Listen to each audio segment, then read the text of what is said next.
안녕하세요. 생활 선교사 여러분, 오랜만이죠? 네. 그, 지난번 강의 준비하면서요, 성경이었는데, 어마어마하게 힘들었습니다. 카메라 때문에 그렇습니다. 오늘 이제 카메라가 정상으로 돼서, 지난번에는 3번 녹화한 거거든요. 그런데 이제, 오늘은 영성이죠, 영성. 오늘은 좀 벌써 5월 중순이 넘어섰어요. 그래서 잘 좀 영상이 잘 되면 그거 하나 바람이네요. 지난번에 영성에 대하여 우선 통합적으로 말씀드렸는데 14번의 뷰가 있는 걸로 그렇게 보여져서 우리 생활선교사 여러분들이 그래도 한두 번씩 더 들으신 분들이 계시다. 저는 그렇게 지금 느껴졌습니다. 그래서 감사드리고요. 오늘은 게리 토마스의 영성에도 색깔이 있다. 이제 그것을 하는 이유에 대해서 이미 말씀드렸잖아요. 다양한 영성에 대한 인정, 그러니까 그것을 위한 영성에 대한 이해, 날리지가 필요한 것이죠. 그래서 오늘은 이제 사실은 예정으로 따지면 이렇게 세 챕터씩 이렇게 해서 9챕터로 해서 끝낼 수 있으면 이렇게 좋겠다. 이제 이런 의미였어요. 그랬는데 이제 3번에 끝내야 되기 때문에 그렇습니다. 그래서 3개씩 해 나가면서 관계된 이제 최근에 게리 토마스의 내 몸 사용 안내서 해가지고 건강한 영성은 건강한 몸에 깃든다라고 하는 이 좋은 길도 나와서 이거 같은 저자인데 이제 최근에 이렇게 나온 것입니다. 그래서 이거에 대한 얘기도 조금 관계돼서 좀 제가 하고 싶군요. 그래서 영성 전체에 대한 그런 이해를 좀 높이고 싶습니다. 그런데 건강한 몸에 깃드는 건강한 영성 이 주제도 굉장히 중요하겠죠. 그래서 이제 첫 번째 주제인 자연주의 영성에 대한 이야기. 즉, 자연주의 영성은요, 하나님을 사랑하는데 아웃도어에서, 야외에서 하나님을 사랑한다. 그런 뜻이 되겠어요.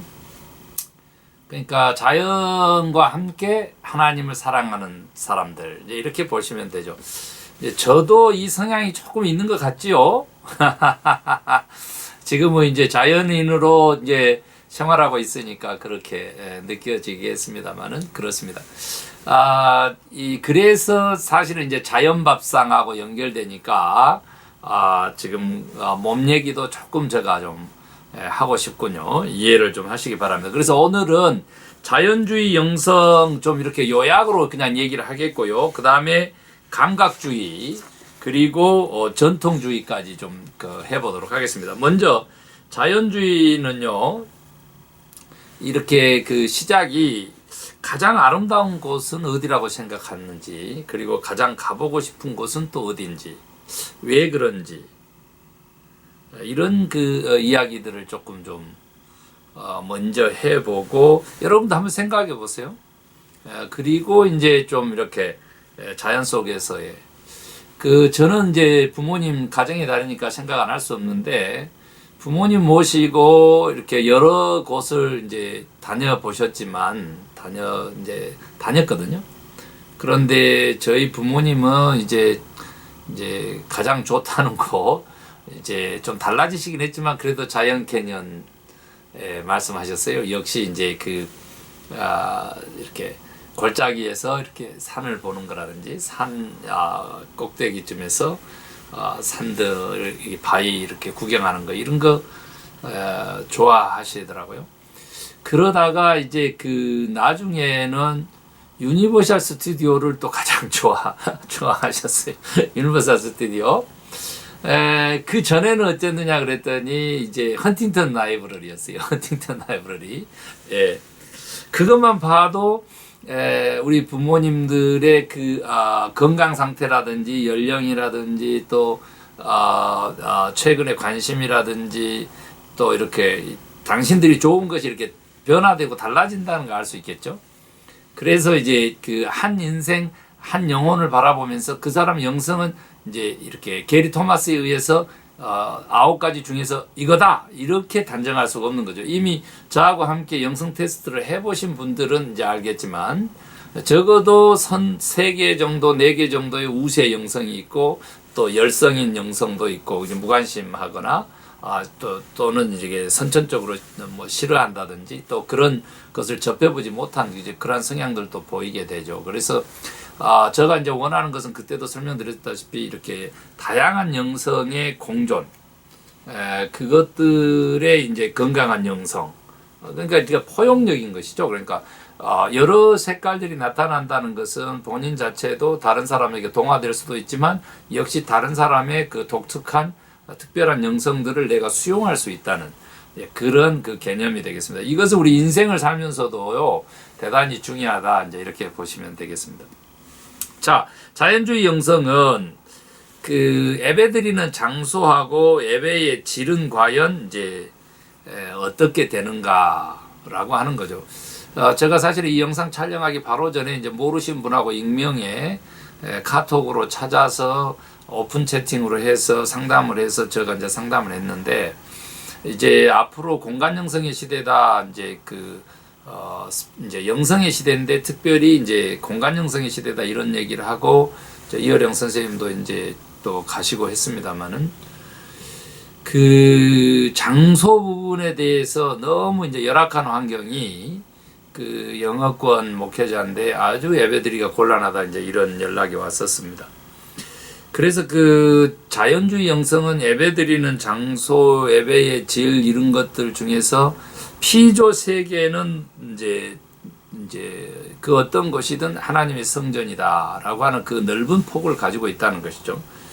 그러나 이제 이게 그 나중에 전통주의로 가고 또 율법주의로 가면 율법 계명 이렇게 안식일 성수하는 거, 교회 중심의 신앙생활, 또 공동체의 그 구속과 공동체적 부활과 이제 공동체적 영생 뭐 이런 개념에서 보면 조금 모두가 다 함께할 수는 없으니까요. 그래서 이제 이 자연주의 영성이 혹시 또 개인주의로 갈까봐 이제 염려는 있습니다. 어찌됐든 이제 그 성경 속의 자연주의자들을 좀 찾아보면 에덴 동산은 하나님이 지으셨다는 것이죠. 그리고 세례도 강에서 베푸셨다는 거죠. 그 예화와 비유가 다 자연의 바탕을 두신 비유가 많다는 거죠. 예화도 그렇고 예수님 시대에는 이제 농경사의 그 정착의 이제 예루살렘 그 도시라든지 또 마을 문화권, 공동체 문화권이니까 그랬겠죠. 그리고 이제 하나님은 사막에서 그 하갈, 아브라함의 몸종이었죠. 그리고 이제 이스마엘을 낳았고 오늘날 이슬람의 시조가 되는 거죠. 그 다음에 아브라함을 이제 산에서 역시 이제 만나셨다는 거죠. 모세도 상에서 만나 주셨죠. 떨기나무. 그리고 이제 야복 강가. 그렇죠? 이런 것들을 보면 이제 성경 속의 자연주의자들로 좀 꼽을 수 있지 않느냐. 이제 이런 얘기도 하고 있는 것이죠. 야외에서 얻는 영적 교훈은 뭐냐면 영적 진리를 시각화할 수 있다. 저도 이제 이 자연주의 영성 속에서 요즘 이제 생명론에 대한 얘기를 제가 많이 하잖아요. 그러니까 이제 자연 우주 만물의 생명성에 대한 얘기를 하는 것이죠. 그래서 그 영적 진리를 시각화하는 유익함이 자연주의 영성에 있죠. 그래서 하나님의 아름다움은 무한하다. 이제 이렇게 표현하고 이제 아름다움을 하나님으로 하나님 아름다움. 특별히 이제 갈릴리 신학대학교 우리 홍종수 교수님이 이제 이것을 많이 추구를 하셨죠.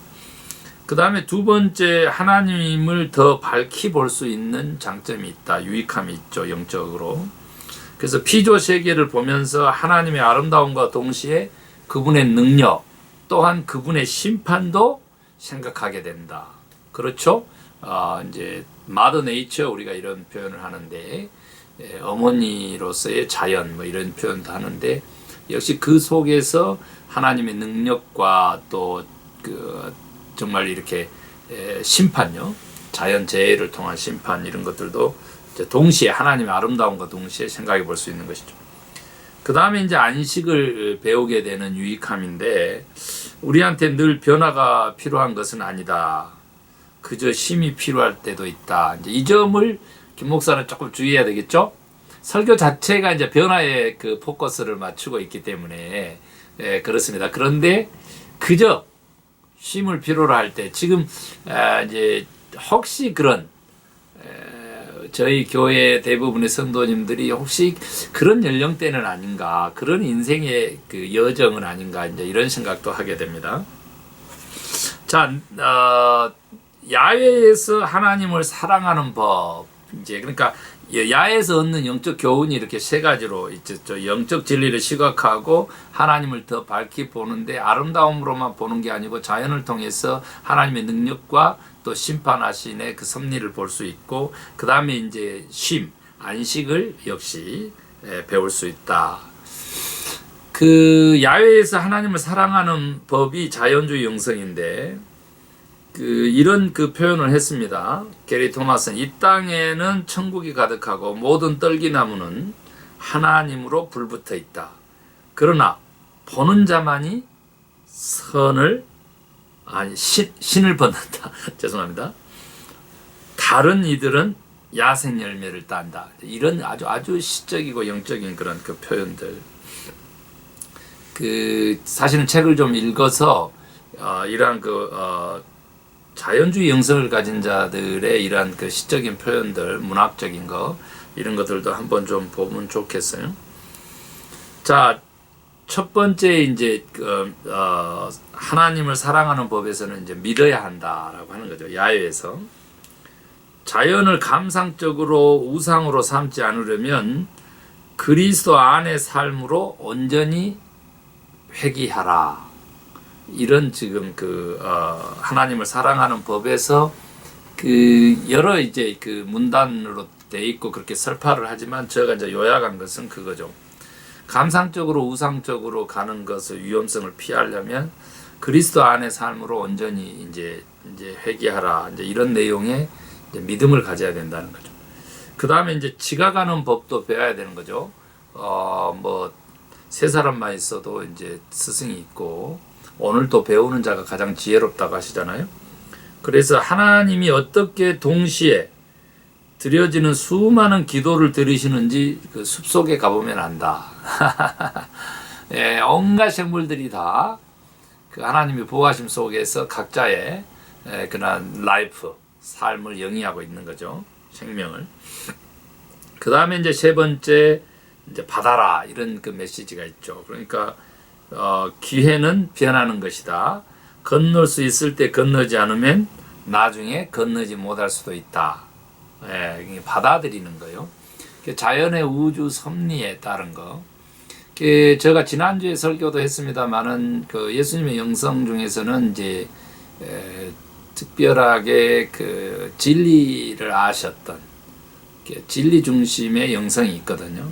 그때 진리의 3요소를 철학자들은 뭐라고 얘기하는가라고 하는 것을 강조하면서 우리 그리스도인들도 이렇게 보편타당성. 그러니까 이제 하나님의 자기 계시 중에서 두 가지가 있죠. 이미 조직신앙에서 배웠지만 일반 계시와 이제 자연 계시라고도 하죠. 그리고 특수 계시가 있죠. 이제 특수 계시는 성경, 예수님이 오셨던 삶, 이렇게도 볼 수가 있는데, 또 특별하게 개인에게 이렇게 접촉해서 말씀하시는 것도 있을 수 있죠. 현현하시고. 그런데 이제 일반 계시, 자연 계시라고 하는 것은 누구에게나 다 공평하게 주어지는 하나님의 큰 섭리 속에서의 은혜죠. 그것을 이제 그렇게 하나님을 드러내는 거, 그거하고 이제 연결되는 것이죠. 그래서 이제 기회도 변한다는 거죠. 그래서 건널 수 있을 때 건너라. 나중에는 건너지 않게 되니까. 이런 것들을 자연을 통해서 믿어라. 그 다음에 지각하는 법을 배우라. 깨닫는 거요. 그리고 받아라. 이런 이 얘기들을 좀 이제 하나님을 사랑하는 방법으로, 그러니까 자연주의 영성이 내가 없었어요. 그런데 자연주의 영성을 우리가 소유하기 위해서 야외에서 하나님을 사랑하는 방법으로서는 믿음이 있어야 된다는 것. 그 다음에 우주 자연의 여러 생명들 작은 그런 것들을 보면서도 깨닫는 것. 그리고 어떻게 또 받아들이는 것. 이제 이런 것들이 필요하다는 거예요. 굉장히 중요하죠. 우리도 영성을 쌓아갈 때 이제 이런 것들이 필요하다는 거죠. 그런데 이제 그 이분의 장점은 뭐냐면 이런 자연주의 영성에 유혹이 있다는 거죠. 첫 번째 개인주의. 제가 아까도 말씀드렸죠. 시골을 떠나 도시에 들어간 말씀을 전하라. 이렇게 성 프란시스는 또 그렇게 얘기했죠. 자기는 자연과 대화를 하고 새들의 노랫소리, 또 꽃들과의 대화 뭐 이런 것들을 즐기셨던 분이 이제 이런 얘기를 했다는 거 깜짝 놀랐죠. 그 다음에 두 번째 영적 미혹이다라고 하는 거죠. 성지 여행은 여행자들을 성경 속 주인공으로 동화시키는 간격을 주듯이 너무 현실적인 삶에 동떨어진 그러한 유혹을 이제 받을 수 있다. 그러니까 그 회피하거나 도피, 그 자연으로의 동화하면서 인간으로서의 어떤 그 삶의 책임감이라든지 사명감으로부터 벗어나는 유혹, 미혹. 그 다음에 이제 세 번째, 자연의 우상화다는 거죠. 조금 좀 절제가 필요하죠. 지금 이 자연의 우상화들은 많죠. 지금 이 땅에 존재하는 모든 것들, 또 자기가 좋아하는 것들, 이걸 다 그 신적인 존재로 보는 그 다신론. 사실은 이제 만신론이라고도 이렇게 얘기를 할 정도로. 그런데 이게 지금 힌두이즘의 성격인데 지금 미국을 강타하고 있다는 거, 그게 좀 가슴 아픕니다. 저는 이제 자연밥상 얘기를 좀 했는데 그 시간이 좀 가더라도 제가 이 얘기는 좀 해야 되겠는데, 그 자연밥상은 하나님의 창조 원리대로 먹고 살아라는 거죠. 그걸 가장 잘할 수 있는 것이 뭐냐 그랬더니 발화 현미밥, 현미쌀을 사가지고 이제 발화시키는 게 가장 좋은데 12시간 담그었다가 물에 건져 올려서 페이퍼탑으로 물 적셔서 다시 12시간 실온에 놔둔다는 거예요. 그러면 발화가 되면 그 쌀로 밥을 지어라. 그러면 2시간 만에 소화되는 현미쌀이 아무리 꼭꼭 씹어도요 30분 만에 소화가 돼서 독소를 유발하지 않는다. 그래서 건강을 담보하고 디톡스 역할도 하고 뭐 온갖 그 여러 가지 것들을 제공을 하죠. 그래서 이제 발화 현미 밥하고요. 그 다음에 그 채소와 야채가 있는 반찬, 그리고 이제 과일 섭취, 이것을 얘기를 하는 거죠. 그러니까 다른 거 섭취하는 것보다는 요게 세 가지 3찬을 이제 강조를 하는 것이고요. 여기에 이제 저는 그 자연밥상에 하나 더 이제 예드하는 것이 너무 쉽죠. 이제 8대 16의 원리라는 거죠. 이게 이제 간헐적 단식이라고 했는데 저는 이제 간헐적 편식, 이제 이렇게도 표현을 하죠. 그 8시간 내로 먹으라는 거죠. 그리고 16시간을 할 수 있으면 공복으로 비워라. 물론 이제 물은 먹죠. 그렇게 하면 여러분 건강을 담보할 수 있다. 그리고 그렇게 공복 기간에 그 시트루인이라고 하는 효소, 그게 나와서 그게 곧 이제 면역성을 담보한다. 이제 이렇게 보시면 되겠습니다. 그래서 다이어트 하신 분들에게도 필요하고 또 디톡스해서 몸을 정화시키고 체질을 바꾸는 분들에게도 필요하다. 그래서 육식, 고지혈증, 이렇게 이런 것들을 오히려 다 떨쳐내서 고혈압, 당뇨, 콜레스테롤 그 수치 다 낮춰서 정말 그 건강하게 사실 수 있도록 하는 거, 그 자연밥상 그걸 해요. 그래서 이렇게 골골 80세가 아니고 88, 100세 이렇게 표현을 했네요. 그렇게 표현했어요. 여기가 내 몸 사용 안내서 한번 좀 읽어보시기 바랍니다. 이 게리 토마스 이 저자의 작품이라 제가 조금 소개를 했는데요. 돌아가실 때까지 내 건강은 이제 내가 돌봐야 되겠다. 건강하게 살다가 죽겠다라고 하면서 그렇게 선언하라는 거죠. 이것은 쉽지 않아요. 그 생활 삶이 따라야 되거든요. 그래서 습관이 곧 이제 영성이다라고 하는 그런 얘기하고 같은 얘기가 되겠습니다. 자, 이제는 감각주의 영성으로 갑니다. 무슨 말이냐면 오감으로, 육체적이죠. 오감으로 하나님을 사랑한다는 것이죠. 우리 이제 오감은 다 아실까 모르겠어요. 오감. 청각, 후각, 촉각, 시각, 미각. 이렇게 되죠. 그걸로 하나님을 사랑한다는 거죠. 그래서 그 성경에 보면 정말 오감이 막 깨어나도록 그렇게 화려하신 하나님이 나타난다는 거죠. 그림으로 소명을 확증하시는 이제 그 하나님 얘기도 있고요. 탕자의 귀환이라든지 그런 그 이렇게 무릎 꿇고 있는 거요. 그렇습니다. 하나님의 진리와 성품에 대한 깊은 이해로 끌어들이는 예술의 힘, 오감의 감각. 저는 이제 찬양 음악 좋아하죠. 또 그림도 역시 화가 지명성했으니까 좋아하고요. 그래서 예배는 단지 지적 동의가 아니다. 감각적 부재와 침묵이 또한 경건은 아니다. 이런 대전제가 있습니다. 이거 굉장히 중요한 표현이죠. 다 많은 목회자들이 말씀에만 집중하려고 그러는데 그 찬양 한 곡의 메시지는 말씀보다 훨씬 더 강렬하다. 그걸 제가 경험했기 때문에 찬양에 투자도 많이 하고 중요하게 여깁니다. 천국 영광의 화려함, 에스겔의 환상과 요한계시록을 한번 보시면 되고요. 영화로운 광채, 성전에 가득한 구름, 많은 물소리, 이제 계시록이 나오죠. 나팔 소리 같은 음성, 저 음성이랄까요? 신기한 형상과 광경과 동작. 이제 이런 천국이라면 나는 이제 불편하다 이런 그런 분도 계실 수도 있는데 이렇게 화려한 것들이 성경에 역시 기록되어 있다는 거죠.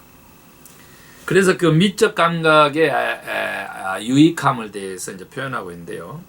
아름다움과의 만남은 하나님과의 만남과 유사성이 있다. 하나님은 아름다우신 하나님이다. 이게 정의하는 거. 그러니까 조금 전에 자연주의 영성에서도 나온 바로 그 대목이죠. 그런데 이제 미는 아름다움은 겸손을 유발한다고 합니다. 하나님을 맛보면 세상의 맛을 잃게 되는 것처럼요.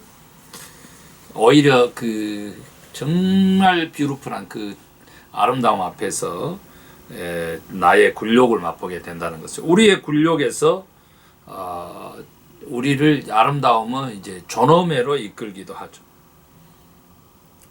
내가 할 수 있는 다른 일이라고 하는 것은 그 이제 존엄이다.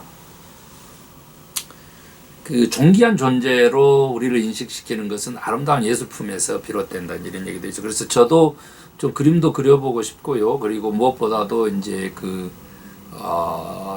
작사 작곡 그리고 또 꿈이 있지만은 책 쓰는 것은 당연하고 좀 이렇게 만화 영화 애니메이션 영화 하나 만들고 이러고 싶어서 여러 가지 것들을 좀 해보고 있는데 이제 거기까지 하나님이 이제 그 경제적이고 시간적이고 그런 그 사람 인맥적인 그런 여유를 안 주실 수도 있죠. 받아들이는 거죠. 네. 다른 세계관을 낳게 됩니다. 가치 없는 것들이 사라지고 참되고 선한 것이 자라나기도 하죠. 예술품을 통해서 아름다움을 통해서요. 그 다음에 현실 세계로 돌아가야 된다라고 하는 인식을 낳기도 합니다. 그래서 교회 예배는 이제 노방 전도로까지 이제 이어져야 한다. 한 손에 이제 설교자로서 성경이면 한 손에는 신문을 들어라. 저는 이제 이렇게 배운 거죠. 하나님과의 만남은 도덕성이 높아진다. 그러나 미는 아름다움은 그런 결과는 없습니다. 그 차이점이죠. 하나님은 우리의 자아를 죽이는 곳으로 이끌고 미는 오히려 이기적일 수도 있다. 그러나 미 없는 기독교는 현실과 유리된 머릿속의 종교거다. 얼마나 그 교회의 아름다움도 많아요. 사실은 이제 서양 예술의 모든 것은 기독교의 기반이죠. 네. 하나님에 대한 사랑은 뜻을 다할 뿐 아니라 마음을 다해야 된다고 얘기하고 있다. 진리의 구현에는 진리를 구현하는 것에는 이미지도 활용해야 되죠. 의식도 있고요. 또 신조, 축제, 환상, 성례 이게 다 사용되어 온 거죠. 이것이 천국의 진리를 표현해 줄 그릇이라면 인간적 시각으로도 최대한 아름다워야 한다. 이게 성찬예식 때 제가 이렇게 빵을 이렇게 직접 쪼개는 거라든지 이런 거요. 감각을 깨우는 훈련. 우리의 오감은 하나님이 지으셨죠. 그래서 청각은요, 음악을 듣고 또 새 노래를 배우고 또 악기를 연주하고 등등. 후각은요, 향이라든지 분향, 또 유향, 뭐 이런 그 향내 나는 거요. 어떤 분은 또 음식 냄새만 잘 맡으신 분이 계시죠. 촉각, 입맞춤, 신체 부위를 하나님께 받침, 뭐 페이퍼 클립, 고무줄, 뭐 이런 것들을 만지면서 뭐 기도하시는 분도 계시고요. 이제 못과 또 기도 이게 연결되죠. 시각적인 것은 건물, 상징적 색상, 실내 장식, 성상, 그림. 저희 교회에서는 이제 그 종려주일 때마다 종려가지 나무를 꺾어서 이제 단상에 장식했고요. 그 다음에 크리스마스 성탄 추리 장식할 때 그 이태리 때타올 화려한 색깔 갖다가 걸어놓고 그랬죠. 제시 써달라고 떼벗기 대신. 그 다음에 미각은 이제 맛보아 안다는 거죠. 뭐든지 맛보아 안다. 직접 이제 경험해라는 건데 포도주, 소금, 쓴맛, 떡, 돌, 뭐 이런 그 표현들 다 물도 많이 나오고요. 이런 거 다 성경에 있는 이야기죠. 그래서 이런 것들의 감각을 좀 우리가 깨울 필요성이 있다. 그래서 제가 그 하나님의 말씀 성경 묵상할 때 어떻게 하라고 하는 것 중에서 이제 이런 것들이 나오죠. 이렇게 성경 말씀을 읽으면서 이런 감각들을 깨워내는 것도 활용할 수 있다는 거죠. 그런데 이제 이 감각주의 영성에 유혹이 있다는 거죠. 잘못 갈 수 있는 거. 1. 알맹이 없는 예배. 즉흥적 감정일 수 있다는 것이죠. 감정이 취한. 저도 이제 다른 교회 막 부흥하는 교회 보면 굉장히 감정적이더라고요. 감성적이다 그래야 될까요? 감각적이라 그래야 될까요? 이제 좀 굉장히 화려한 연출들이 이제 필요하는데 그게 이제 실제 알맹이가 없는 예배가 되면 안 된다는 거죠.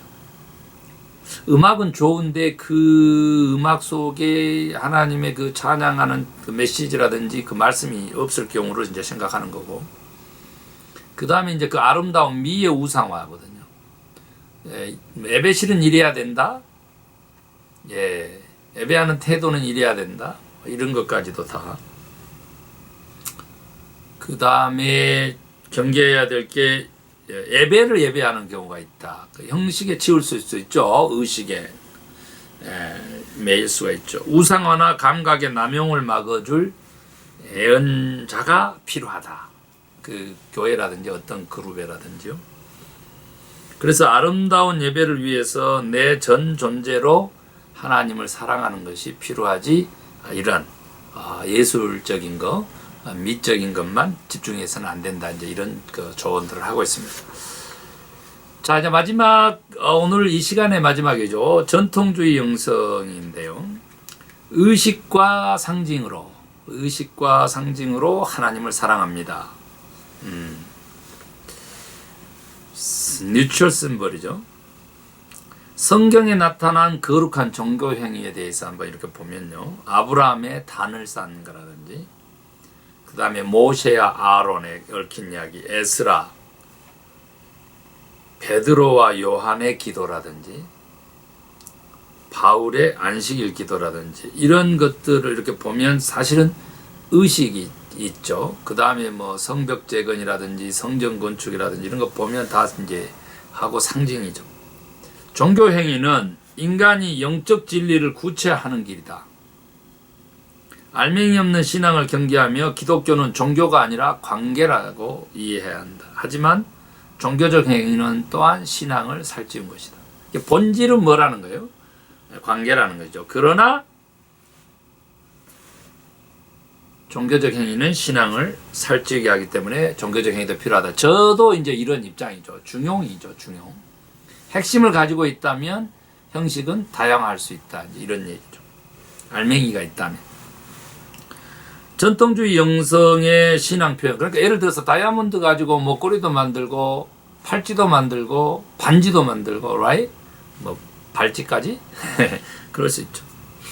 전통주의 영성의 신앙 표현 요소는요. 전통주의 영성은 초감각적 행위의 감각적인 표시다. 이렇게 정의합니다.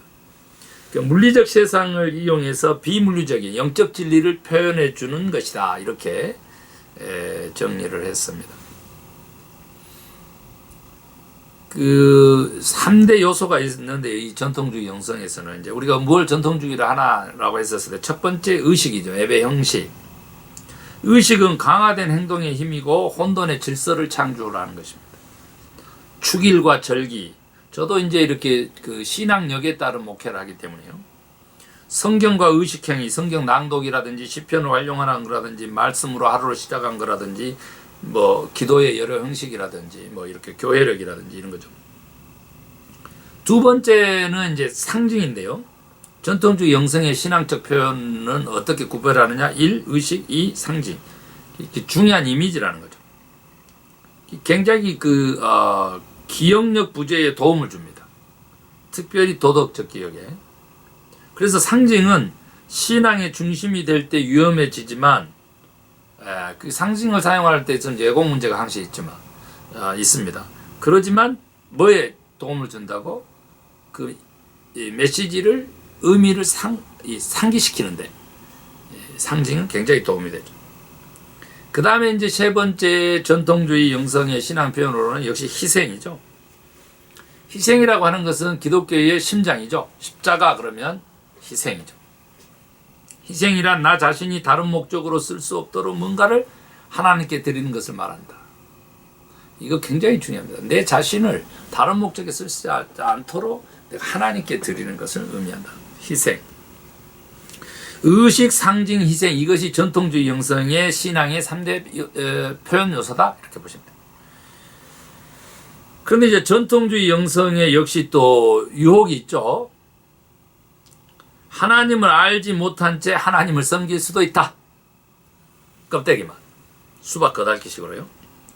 마음과 생각과 뜻에 의미 있는 표현이 깊고 영속적인 신앙과 결합되지 않을 때는 그것은 생명력을 잃고 만다. 표현이 영속적인 신앙과 결합되지 않을 때 생명력을 잃는다는 것.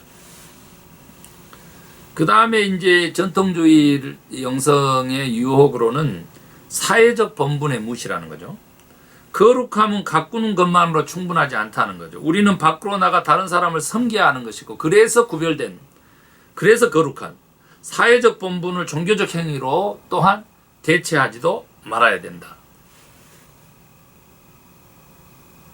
그러니까 사회적인 책임을 그 본분을 종교적 행위로 다 대체해버리면 안 된다는 거죠. 그 다음에 이제 남을 판단하는 것에 대한 유혹도 있어요. 종교를 비판, 판단, 분리에 사용되면 신앙 공동체와 공동체의 신앙을 허물 수 있다는 것이죠. 그 다음에 이게 좀 많아요. 전통주의 영성에서 유혹은 뭐 다른 것에 3가지씩 나왔지만 5가지나 돼요. 기계적인 반복이죠. 마음이 실리지 않는 의식은 공허한 몸놀림이 되어서 우리의 영혼을 위선으로 뒤덮게 된다. 기계적 반복은 아니라는 거예요. 그 다음에 의식의 신격화 부분도 있죠. 어떤 의식과 상징도 그 자체로 절대적 가치를 지니는 것은 없다. 상징은 숨은 실체를 대변하는 것이기 때문에 신비의 세계를 일깨우기 위한 것이기 때문에 그거 자체를 절대화시키거나 우상화시키면 안 된다는 것이죠. 하나님 없이 아무리 의식적이고 화려한 그 정결한 그런 예배식 의전들은 아무 의미 없어요. 하나님의 임재가 중요하죠. 영적인 하나님의 터치가 일어나야 되죠. 전통주의 영성의 발견. 기독교 신앙은 역사와 공동체에 기초한 신앙이다 그랬어요. 그렇기 때문에 이제 전통주의 영성을 필요로 하죠. 상징을 풍성하게 사용하는 거 우리 미국 장로교에서 새롭게 시도하고 있죠. 의미 있는 의식들을 개발하고 희생의 영역들을 찾아내고 그래서 자신의 일상생활에 전통주의 영성의 그 세 요소를 통합하는 것이 좋다. 아시죠? 의식 개발하고 의미 있는 의식으로 상징 풍성하게 사용하고 그리고 어떻게 희생의 영역들을 삶에서 찾아내서 이게 삶에 통합하라는 거죠. 이것이 새로운 전통주의 영성의 재발견. 그러니까 이제 너무 전통적이니까 2000년 동안 기독교에 그것들에 다시 이렇게 의미의 재해석이 좀 필요한 시대가 아니냐. 너무 이제 전통이 허물어져서 자유주의로 가는 것들 그런 것들을 또 예방할 수 있죠. 그러니까 조금 전에 그 감각주의적인 거하고 이 전통주의적인 거하고 이렇게 같이 또 이렇게 조금 좀 장점들을 비교하면서 융합하면 좋겠어요. 지금 굉장히 각각의 그 의미와 장점과 그런 것들이 있죠. 그래서 굉장히 유용한 겁니다, 이게. 그래서 단순하게 뭐 자연을 좋아해 뭐 이렇게 하지 않고 그 속에서 어떻게 해야 된다고 하나님의 정말 그 능력, 그 다음에 하나님의 그 심판, 또 하나님의 아름다움 이런 것들을 다 찾아낼 수 있다는 것이죠. 그러듯이 이제 그 전통주의 속에서도 감각주의 속에서도 다 신학적이고 성경적이고 이렇게 의무적인 것들이 이제 일어난다. 이렇게 보시면 되겠습니다. 오늘 너무 길게 했는데 그래도 이렇게 반복해서 좀 들어주시고요. 그래서 정말 주님의 영성 올바르게 이해하고 그렇게 담고 그러면 좋겠습니다. 제가 뭐 한국의 영성관을 이제 자꾸 이제 비판한 것 같아서 그걸 좀 생략하기는 하려고 하는데 너무 이렇게 체계적으로 공부하지 않냐고요. 그렇게 막 나가는 편협적인 영성은 지양합니다. 저희들은 아주 싫어합니다. 그래서 그냥 29가지 영성 은사 중에서 하나인 방언을 영성의 절대 기준으로 삼는 이런 우도 있죠. 띠입니다. 띠. 자, 그렇다고 해서 방언하신 분들 또 무시하면 안 되죠. 네, 하나님이 주신 은사를 활용하면서 깊이 기도하는 사람들이니까요. 자, 우리 또 잘 보내시고 다음 달에 뵙도록 하겠습니다. 샬롬.